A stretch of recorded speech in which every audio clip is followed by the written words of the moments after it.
외로움은 가끔씩 실수를 불러일으키곤 하는 것 같습니다. 주위의 조언대로 몇 번을 숙고한 후 일을 결정해야 했었는데 이번에는 그러지 못했네요. 한 번의 큰 실수가 이토록 너무나 뼈아프게 다가오는 건 처음인 것 같습니다.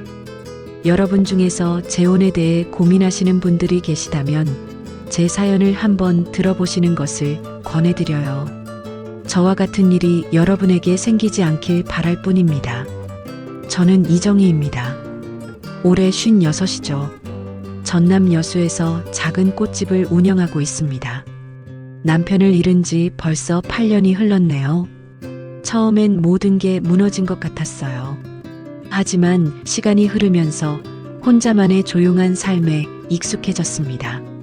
매일 아침 5시면 일어나서 꽃집 문을 열었어요. 장미, 백합, 카네이션들을 정성스럽게 다듬고 물을 갈아주는 일상. 단조롭지만 평온했습니다. 동네 사람들이 하나둘 들러서 꽃을 사가고 안부를 묻고 가는 소소한 일들이 제 하루를 채웠죠.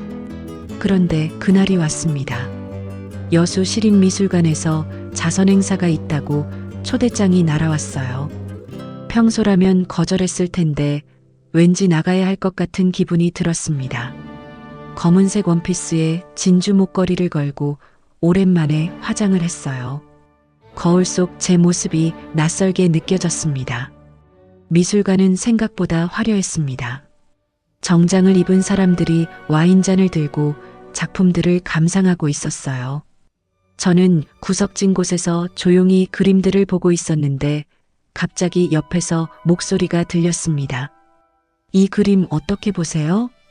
돌아보니 키가 크고 단정한 정장을 입은 남자분이 서 있더라고요. 머리는 희끗희끗했지만 눈빛이 또렷하고 인상이 온화했습니다. 아, 네. 색감이 참 따뜻한 것 같아요. 마치 봄날 오후 햇살 같다고 할까요? 정말 좋은 표현이네요. 저도 그런 느낌을 받았거든요. 그분은 한상훈이라고 자기소개를 했습니다. 나중에 알았지만 국내 굴지의 건설그룹 회장이었어요. 하지만 그때는 그냥 미술을 좋아하는 신사분 정도로만 생각했습니다. 꽃집을 하신다고요? 어쩐지 색감을 보는 눈이 남다르시네요. 상훈이 제 일에 관심을 보이며 질문했습니다. 꽃의 조화와 배치에 대해 이야기하는데 진심으로 귀 기울여 들어줬어요. 오랜만에 누군가와 제대로 된 대화를 나누는 기분이었습니다. 남편분은 어떤 일을 하세요? 상훈의 질문에 제 가슴이 순간 먹먹해졌어요. 아, 남편은 8년 전에 세상을 떠났습니다. 죄송합니다. 힘든 말씀을 하게 해서요. 상훈의 목소리가 조심스러워졌어요. 하지만 이상하게도 위로받는 기분이 들었습니다. 그동안 아무도 제 속마음을 궁금해하지 않았거든요. 혼자 지내시기 힘들겠어요. 처음엔 그랬죠.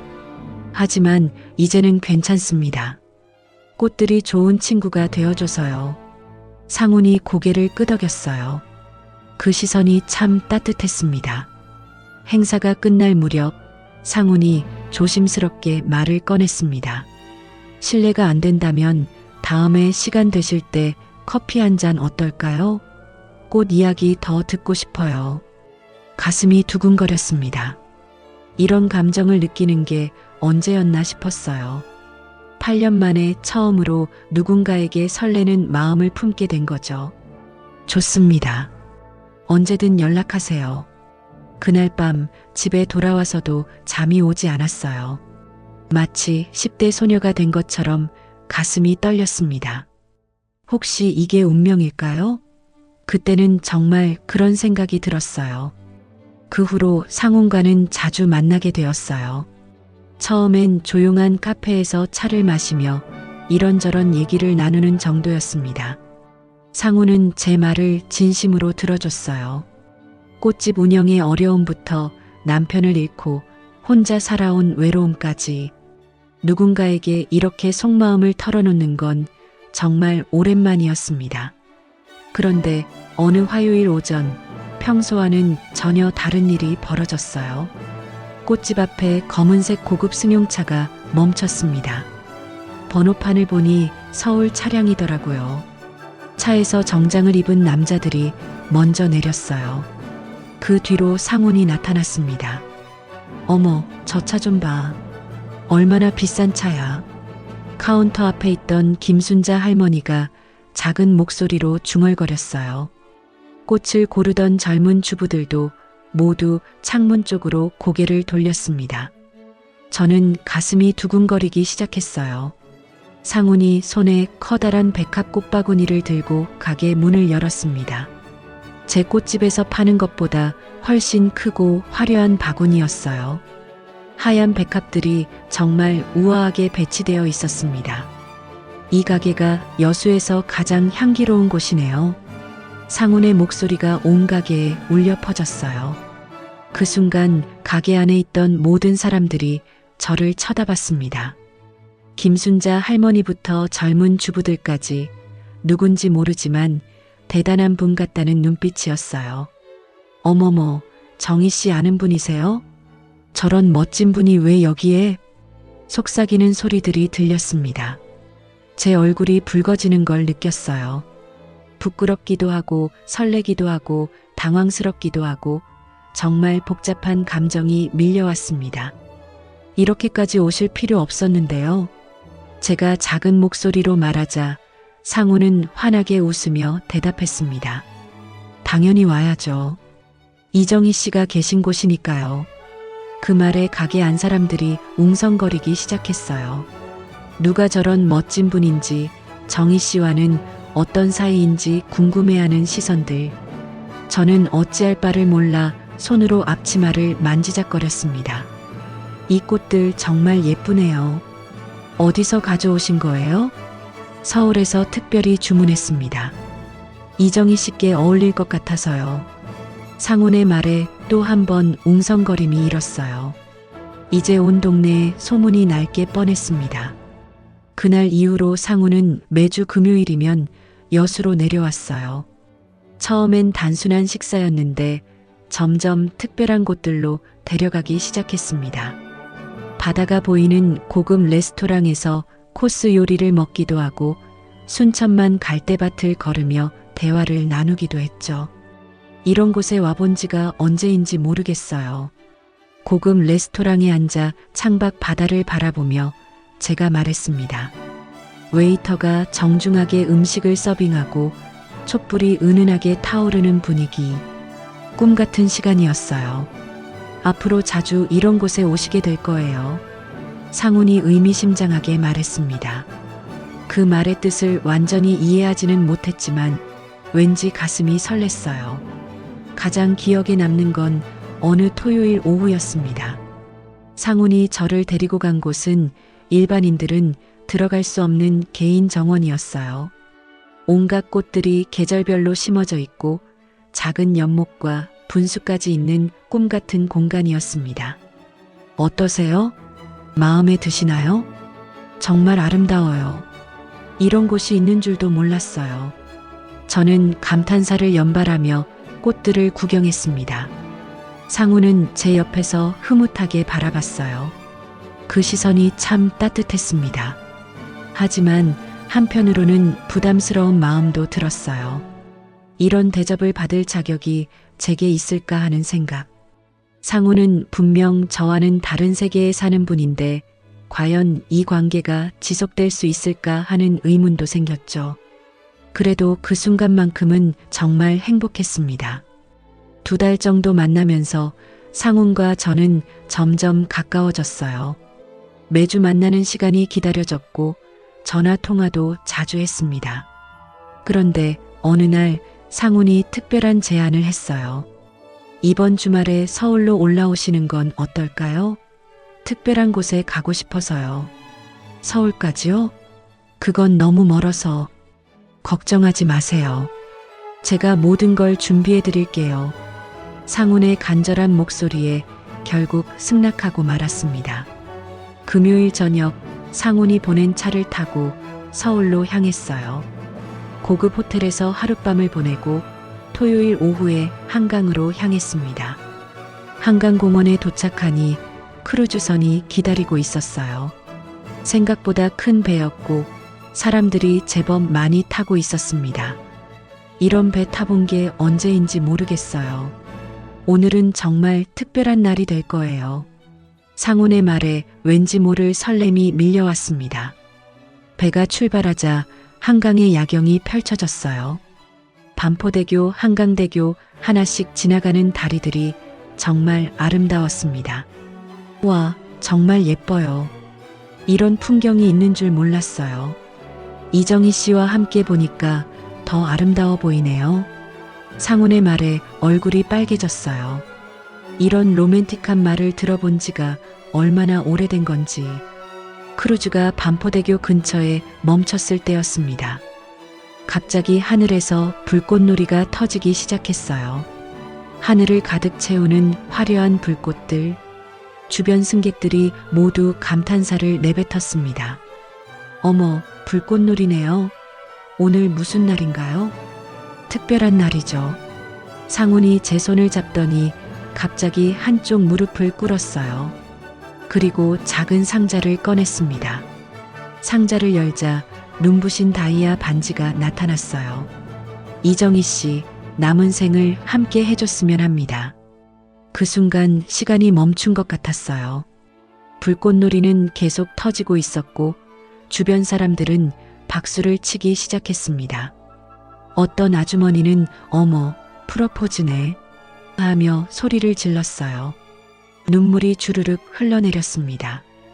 이런 일이 제게 일어날 줄은 꿈에도 몰랐어요. 8년 동안 혼자 살면서 이런 순간이 다시 올 거라고는 상상도 못했거든요. 네, 좋습니다. 제가 대답하자 상훈이 일어나서 제 손가락에 반지를 끼워줬어요. 주변 사람들의 박수가 더 커졌고 축하한다는 말들이 쏟아졌습니다. 정말 영화 속 주인공이 된 기분이었어요. 그날 밤 호텔 로비에서 상훈이 말했습니다. 결혼 준비는 제가 모든 걸 맡을게요. 이정희 씨는 아무 걱정하지 마세요. 그래도 제가 해야 할 일들이 있을 텐데요. 신부는 예뻐지기만 하면 됩니다. 나머지는 다 제가 처리할게요. 며칠 후부터 정말 모든 게 준비되기 시작했어요. 상훈 회사의 직원들이 여수까지 내려와서 드레스 피팅부터 메이크업 테스트까지 다 해줬습니다. 예식장은 서울 시내 최고급 호텔로 정해졌고 신혼여행은 유럽 3주 코스였어요. 정희야, 이거 너무 성급한 거 아니야? 만난 지 겨우 몇 달밖에 안 됐잖아. 동네 친구 미숙이가 걱정스럽게 말했습니다. 재벌이라는 사람들이 다 똑같아. 조심해야 돼. 꽃집 단골 할머니도 은근히 경고했어요. 하지만 저는 확신했습니다. 상훈은 달라요. 정말 진심으로 저를 아껴주거든요. 상훈은 제가 만난 남자들과는 정말 달랐어요. 세심하고 배려심이 깊었고 무엇보다 저를 소중하게 대해줬습니다. 꽃집 일에 대해서도 관심을 가져주고 제 의견을 존중해줬어요. 결혼식 한 달 전 상훈이 말했습니다. 결혼하면 서울에서 살아야 해요. 괜찮으시죠? 꽃집은 어떻게 하죠? 다른 사람에게 맡기거나 정리하세요. 이제 그런 일 안 하셔도 됩니다. 잠깐 망설여졌지만 새로운 인생을 시작하는 거니까 당연한 일이라고 생각했어요. 상훈과 함께라면 어디든 행복할 것 같았거든요. 결혼식은 정말 환상적이었어요. 서울 시내 최고급 호텔에서 열린 예식장에는 각계 인사들이 모여들었습니다. 저는 꿈에서나 볼 법한 웨딩드레스를 입고 상훈과 함께 버질로드를 걸었어요. 그 순간만큼은 정말 세상에서 가장 행복한 여자 같았습니다. 신혼여행지는 제주도였어요. 상훈이 조용한 곳에서 둘만의 시간을 갖자며 선택한 곳이었습니다. 고급 리조트에서 머물며 제주의 아름다운 자연을 만끽할 수 있을 거라고 기대했어요. 첫날은 정말 완벽했습니다. 푸른 바다를 바라보며 산책하고 맛있는 해산물 요리를 먹으며 대화를 나눴어요. 상우는 여전히 다정했고 배려심이 많았습니다. 이틀째 되는 날, 우리는 성산 일출봉 근처의 작은 해변 카페에 갔어요. 바다가 한눈에 보이는 예쁜 카페였습니다. 파도 소리를 들으며 차를 마시고 있는데 상훈이 갑자기 일어났어요.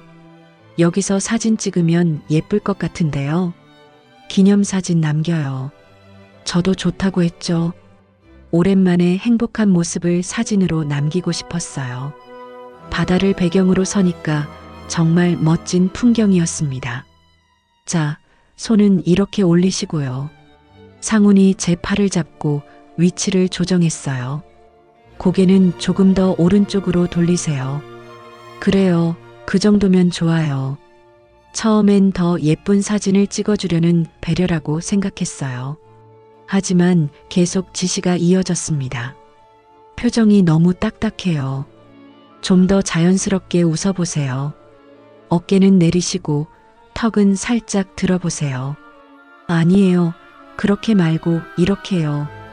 한 장의 사진을 찍는데 거의 10분이 걸렸어요. 상우는 제 포즈 하나하나를 세밀하게 조정했습니다. 처음엔 웃고 있었는데 점점 어색해지기 시작했어요. 이제 됐죠? 한 장 더 찍어요. 방금 것은 손 위치가 조금 이상해요. 결국 같은 자리에서 20장 넘게 사진을 찍었습니다. 저는 점점 피곤해졌어요. 자연스러운 모습을 찍는 게 아니라 마치 광고 촬영을 하는 기분이었거든요. 이제 카페 안으로 들어가서 커피 마셔요. 카페 안은 아늑하고 따뜻했어요. 메뉴판을 보니 원두 종류가 다양했습니다. 저는 평소 즐겨 마시던 아메리카노를 주문하려고 했어요. 아메리카노 하나 주세요. 제가 직원에게 말하는 순간 상훈이 끼어들었습니다. 아니요, 아내는 카페인에 약하니까 디카페인으로 주세요. 저는 깜짝 놀랐어요. 카페인에 약하다니 그런 말을 한 적이 없는데요. 아, 네. 디카페인 아메리카노로 하겠습니다. 직원이 대답하고 주문을 받으러 갔습니다. 저는 상훈을 바라봤어요. 나 아침엔 커피 꼭 마시는데 카페인 없으면 맛이 없어요. 건강을 위해 습관을 바꿔야죠. 카페인은 몸에 좋지 않아요. 상훈의 목소리가 단호했어요. 마치 제가 어린아이라도 되는 것처럼 말하는 톤이었습니다. 하지만 전 괜찮은데요. 지금까지 아무 문제 없이 마셨어요. 그게 문제예요. 몸에 안 좋은 걸 모르고 계속 드시고 있었던 거죠. 더 이상 말하면 분위기가 이상해질 것 같았어요. 신혼여행인데 괜히 다투고 싶지 않았습니다. 그래서 억지로 웃으며 넘어갔어요. 그럼 오늘부터는 디카페인으로 마셔볼게요. 하지만 마음속으로는 뭔가 이상했어요. 제가 뭘 마실지는 제가 정하는 거 아닌가요? 왜 상훈이 대신 결정하는 걸까요? 디카페인 커피가 나왔을 때 정말 밍밍하고 맛이 없었어요. 하지만 상훈 앞에서 그런 표정을 지을 수는 없었습니다. 어때요? 디카페인도 괜찮죠? 네, 좋아요. 거짓말이었어요. 전혀 좋지 않았습니다. 하지만 뭔가 다른 대답을 하면 안 될 것 같은 분위기였어요. 그날 밤 호텔로 돌아와서도 계속 그 일이 마음에 걸렸어요. 혹시 제가 예민하게 반응하는 걸까요?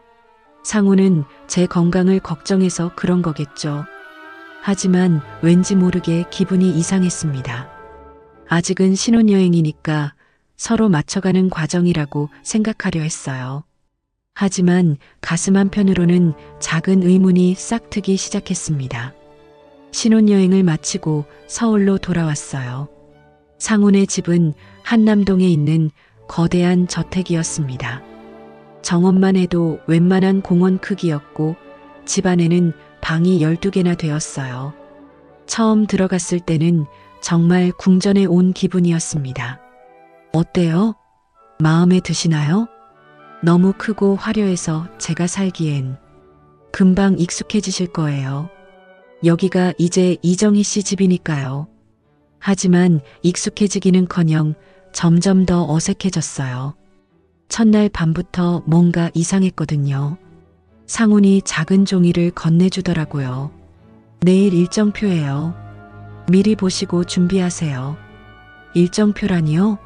종이를 펼쳐보니 정말 자세하게 적혀 있었어요. 오전 7시 기상, 오전 7시 30분 조식, 오전 9시 요가 수업, 오전 11시 미용실. 하루 종일 스케줄이 빽빽하게 짜여 있었습니다. 심지어 몇 시에 뭘 먹을지까지 정해져 있었어요. 이걸 다 해야 하나요? 부인의 품격을 위해서요. 재벌 회장 부인이 아무렇게나 지낼 수는 없잖아요. 상훈의 말에 일리가 있다고 생각했어요. 저도 이제는 달라져야겠죠. 하지만 막상 그 스케줄대로 사니까 숨이 막혔습니다. 매일 아침 7시 정각에 하녀가 와서 깨웠어요.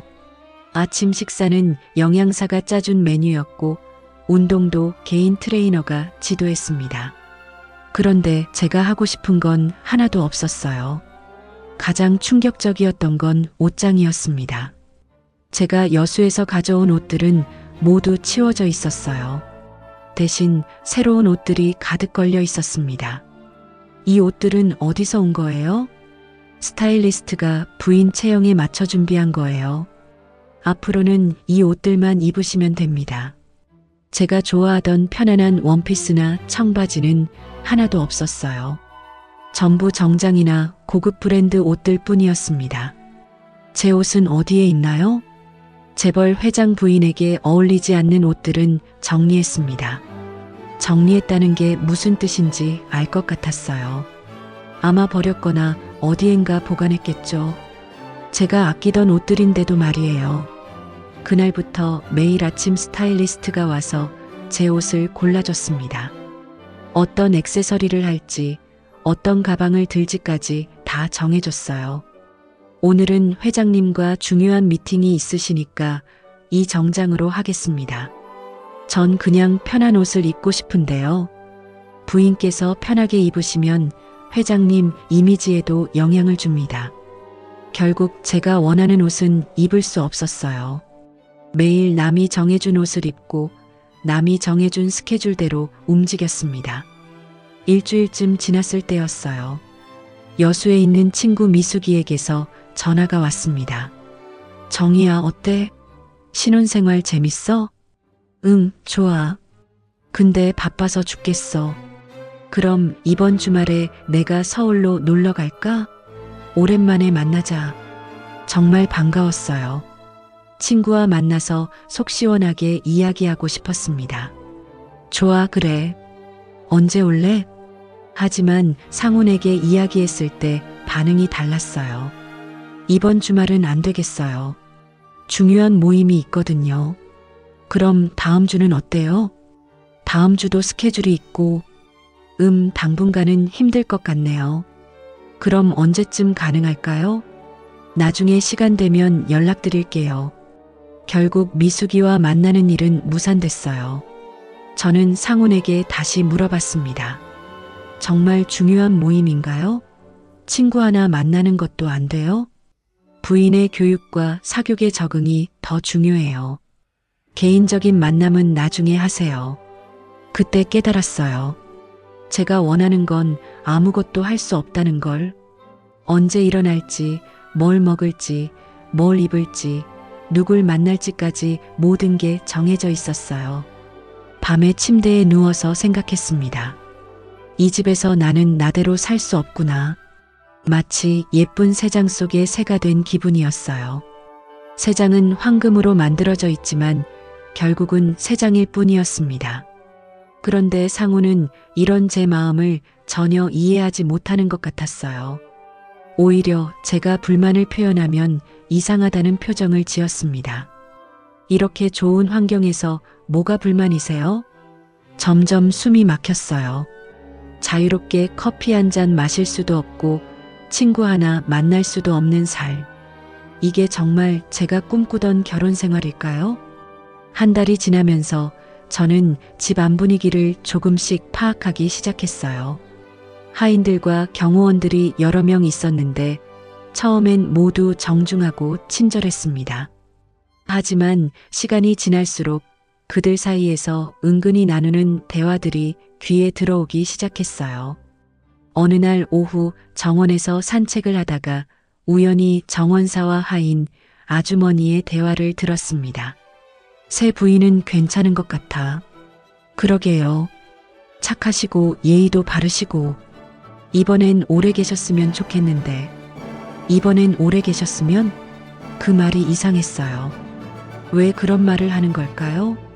며칠 후 부엌에서 물을 마시고 있는데 요리사 아주머니들이 조용히 이야기하는 소리가 들렸어요. 전에 두 분은 어떻게 됐을까요? 글쎄요. 갑자기 해외로 떠나셨다고 하던데. 그런데 이상하지 않아요? 가족들한테도 연락이 안 된다면서요. 쉿, 조심해요. 회장님이 들으시면 큰일 나요. 전처들 이야기더라고요.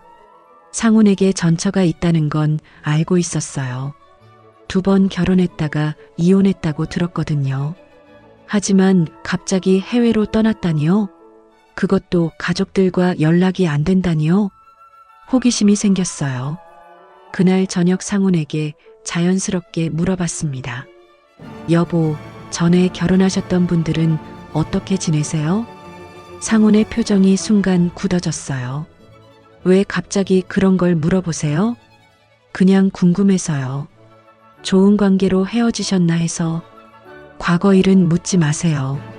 지금은 이정희 씨만 있으면 돼요. 상훈의 목소리가 차갑게 변했어요. 더 이상 묻기 어려운 분위기였습니다. 하지만 그 일 이후로 더 신경이 쓰였어요. 집 안 곳곳을 다니면서 혹시 전처들의 흔적이 남아있는지 살펴봤습니다. 하지만 아무것도 찾을 수 없었어요. 마치 처음부터 없었던 사람들 같았습니다. 2주 후 상훈이 며칠간 출장을 간 사이에 일이 벌어졌어요. 관리사무소에서 지하 창고를 정리하자고 제안했습니다. 부인께서 직접 확인하시는 게 좋을 것 같아요. 필요 없는 물건들은 처분하고요. 지하 창고는 정말 넓었어요. 온갖 물건들이 정리되어 있었는데 대부분 오래된 가구나 장식품들이었습니다. 한쪽 구석에 상자들이 쌓여 있었어요. 저 상자들은 뭐예요? 잘 모르겠습니다. 회장님이 개인적으로 보관하라고 하신 것 같은데요. 상자 하나를 열어봤어요. 그런데 안에서 여자 옷들이 나왔습니다. 고급스러운 정장과 원피스들. 제 옷과는 전혀 다른 스타일이었어요. 다른 상자도 열어봤습니다. 화장품과 액세서리들이 들어있었어요. 그리고 사진들도 있었습니다. 젊고 예쁜 여자들이 상훈과 함께 찍은 사진들. 아마 전처들인 것 같았어요. 이 사진들은 언제 찍은 건가요? 관리사무소 직원이 사진을 보더니 당황하는 표정을 지었어요. 아, 이건 제가 잘 모르겠습니다. 하지만 저는 사진 뒷면에 적힌 날짜를 봤어요. 불과 3년 전, 5년 전 사진들이었습니다. 그렇다면 이 여자들이 상훈의 전처들이 분명했어요. 더 충격적인 건 그 다음이었어요. 상자 맨 밑에서 여권과 신분증이 나온 거예요. 김미진, 박소영. 두 여자의 신분증이었습니다. 왜 여권과 신분증이 여기에 있지? 해외로 떠났다면 여권은 가져가야 하는 거 아닌가요? 신분증도 마찬가지고요. 그런데 왜 이런 중요한 서류들이 창고에 버려져 있는 걸까요? 그때 등골이 오싹해졌어요. 뭔가 심상치 않다는 느낌이 들었습니다. 정말 단순한 이혼이었다면 이런 물건들이 이렇게 숨겨져 있을 이유가 없잖아요. 관리사무소 직원에게 물어봤어요. 이분들이 언제 이사 가셨는지 기억하세요? 글쎄요. 저도 정확히는. 그런데 부인, 이런 건 회장님께 직접 여쭤보시는 게 좋을 것 같아요. 직원의 표정이 어두워졌어요. 뭔가 알고 있지만 말하기 어려운 것 같았습니다. 그날 밤 침대에 누워서 계속 생각했어요. 정말 단순한 이혼이었을까? 여권과 신분증을 두고 해외로 떠난다는 게 말이 되나요? 그것도 가족들과 연락도 안 하고요? 점점 무서운 생각이 들기 시작했어요. 혹시 상훈이 전처들에게 뭔가 나쁜 일을 저질렀던 건 아닐까요? 그래서 그들이 정말로 사라진 건 아닐까요? 문득 제가 지금 처한 상황이 무서워졌어요. 매일 통제받고 자유를 잃어가는 제 모습. 혹시 저도 전처들과 같은 운명이 될까봐 밤새 잠을 이룰 수 없었습니다. 창고에서 발견한 증거들 때문에 며칠 동안 잠을 제대로 잘 수 없었어요. 상훈을 바라볼 때마다 소름이 돋았습니다. 이 사람이 정말 전처들에게 무슨 일을 저질렀을까요? 저도 같은 운명이 될까봐 두려웠어요. 하지만 아무렇지 않은 척해야 했습니다. 상훈에게 의심받으면 안 되거든요. 평소처럼 웃고 대화하면서도 속으로는 탈출 방법을 생각했어요. 가장 큰 문제는 감시였습니다. 집 밖으로 나갈 때마다 경호원이 따라붙었어요. 혼자서는 어디도 갈 수 없었습니다. 전화도 마찬가지였어요. 집 전화는 물론이고 제 휴대폰도 뭔가 이상했습니다. 통화 내용을 감청하는 것 같았어요. 일주일을 고민하다가 기회가 왔습니다. 상훈이 이틀간 부산 출장을 간다고 했어요. 그동안 경비는 조금 느슨해질 거라고 생각했습니다. 상훈이 떠난 다음 날 저는 미용실에 간다고 핑계를 댔어요. 평소 다니던 미용실이 아니라 강남에 있는 다른 곳으로 갔습니다. 경호원은 밖에서 기다리고 있었고 저는 미용실 뒷문으로 빠져나왔어요.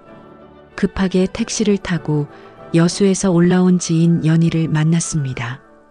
연희는 제가 여수에서 꽃집을 할 때부터 알고 지낸 사이예요. 미리 연락해서 서울 어느 조용한 카페에서 만나기로 했었거든요.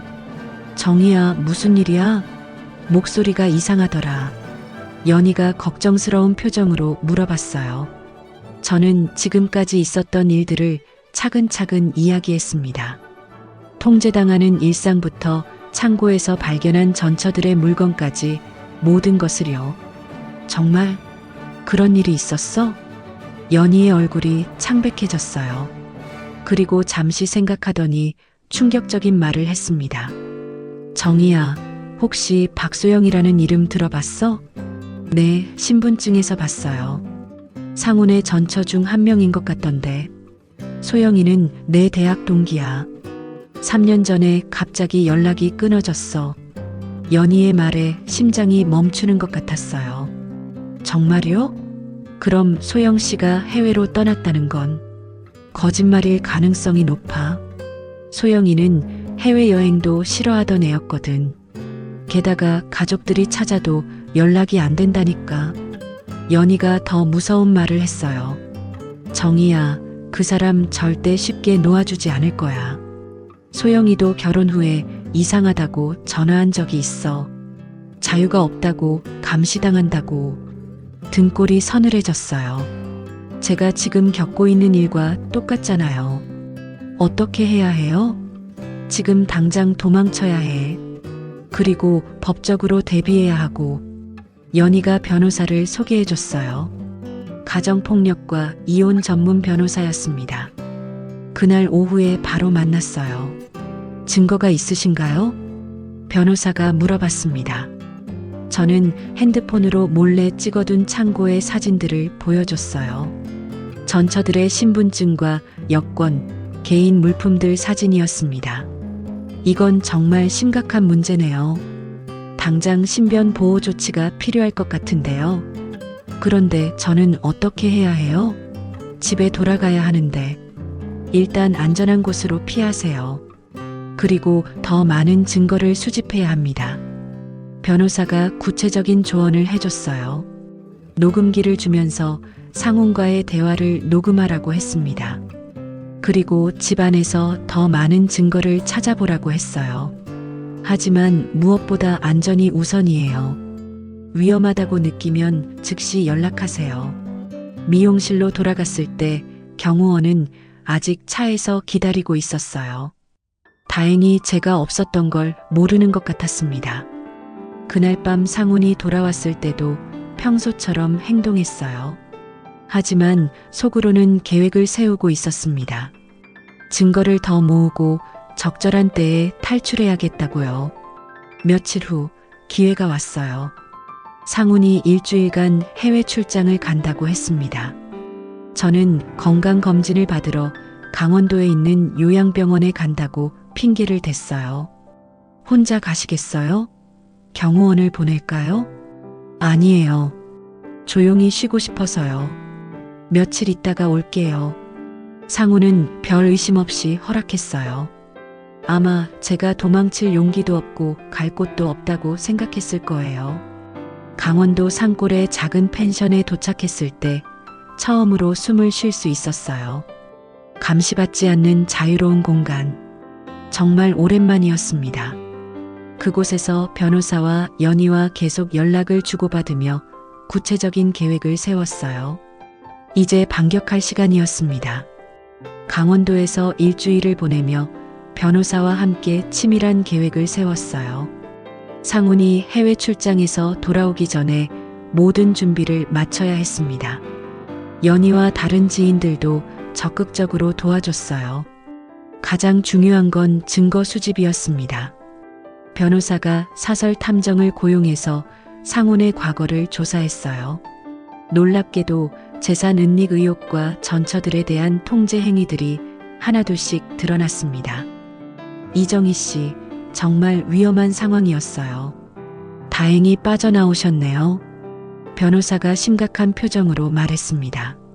상훈은 세 번째 결혼이었는데 매번 비슷한 패턴을 보였다고 했어요.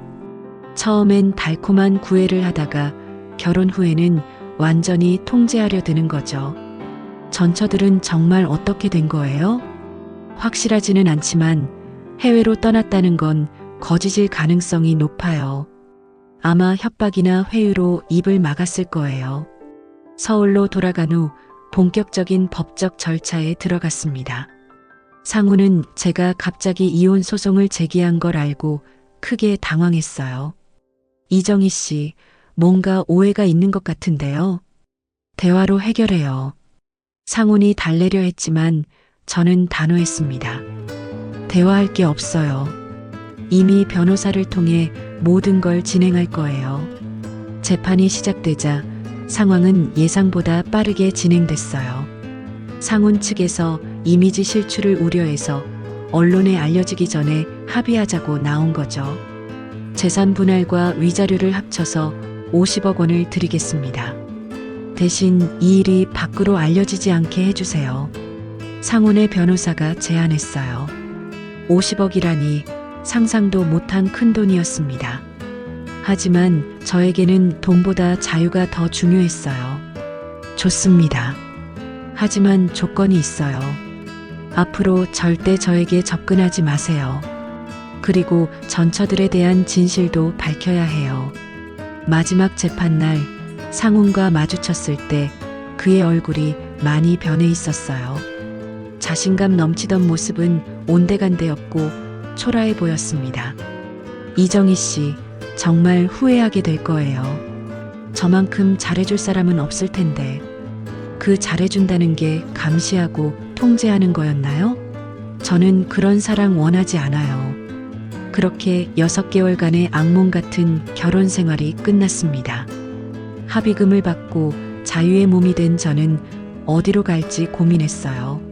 서울은 너무 답답했고 여수는 아직 상훈의 영향력이 미칠 것 같았습니다. 그래서 선택한 곳이 전남 완도였어요. 바다가 보이는 작은 마을에 해안가 카페를 열었습니다.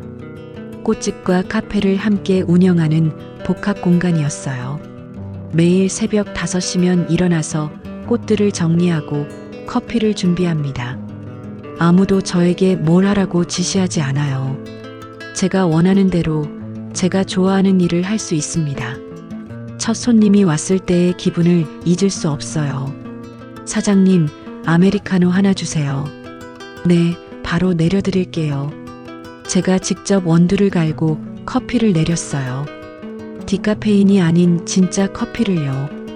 그 향기를 맡는 순간 눈물이 나려고 했습니다. 이런 소소한 자유가 얼마나 소중한지 깨달았거든요. 카페 창가에 앉아 바다를 바라보면 마음이 평온해져요. 파도가 밀려왔다가 빠지는 걸 보면서 생각해요. 과거에 저는 어떻게 그런 삶을 견뎠을까 하고요. 가끔 손님들이 물어봐요. 사장님은 왜 이런 시골까지 와서 카페를 여셨어요? 자유롭게 살고 싶어서요. 간단한 대답이지만 진심이에요. 황금 새장보다는 넓은 하늘이 좋거든요. 어제도 바다를 바라보며 생각했어요. 상훈과의 만남은 분명 달콤했습니다. 영화 같은 로맨스, 화려한 청혼, 꿈 같은 결혼식. 모든 여자가 부러워할 만한 삶이었죠. 하지만 진짜 행복은 자유에서 나온다는 걸 깨달았어요. 누군가의 통제를 받으며 사는 삶은 아무리 화려해도 진정한 행복이 아니었습니다. 지금 저는 가진 게 많지 않아요. 작은 카페와 바다가 보이는 집, 그리고 자유. 하지만 이게 제가 원하던 삶이에요. 황혼의 사랑은 달콤했지만 자유는 그보다 더 소중합니다. 이제 저는 아무도 아닌 오직 저만을 위해 살아갈 거예요.